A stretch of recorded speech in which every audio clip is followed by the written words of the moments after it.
Bonjour, bienvenue sur la chaîne Photophile. Bienvenue dans ce nouveau tutoriel consacré à Photoshop. Alors on va voir trois petites astuces à propos du recadrage.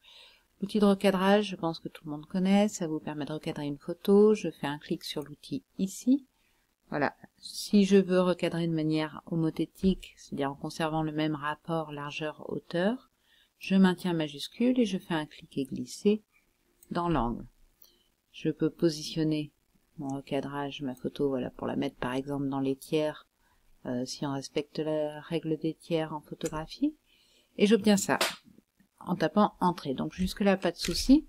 Alors, une option intéressante de cet outil, c'est que si je refais mon cadre autour de l'image, j'ai l'option désincliner qui va me permettre automatiquement de corriger en fait l'horizon.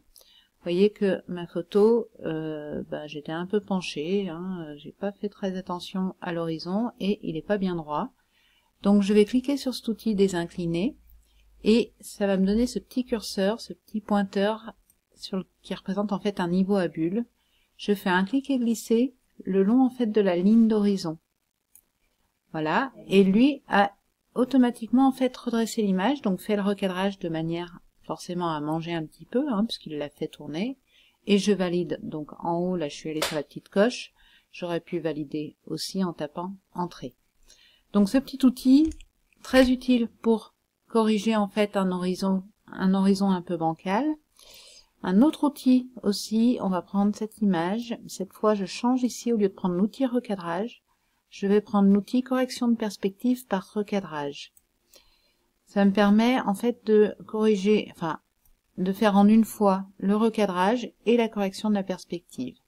Donc avec cet outil, je fais un cliquer glisser et ensuite, vous voyez, je vais orienter mon petit point ici pour m'aligner en fait le long des tours. Même chose ici, en restant voilà bien en haut.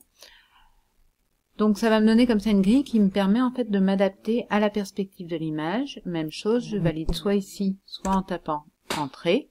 Et j'obtiens directement, vous voyez, les tours redressés. Après, forcément, ce genre de manœuvre, il faut savoir que vous perdez un petit peu en qualité sur les pixels puisqu'il y a déformation de l'image d'origine. Donc c'est souvent bon derrière de mettre un filtre d'accentuation, par exemple, pour renforcer un petit peu la netteté que vous avez perdue dans la manœuvre. Donc voilà, deux petits outils. Le premier, c'est le recadrage normal, mais j'utilise l'option désincliner pour obtenir un niveau à bulle qui me permet d'indiquer la correction à effectuer. Le deuxième, caché dans l'outil recadrage, c'est outil correction de perspective par recadrage qui va vous permettre de redresser vos images par la même occasion.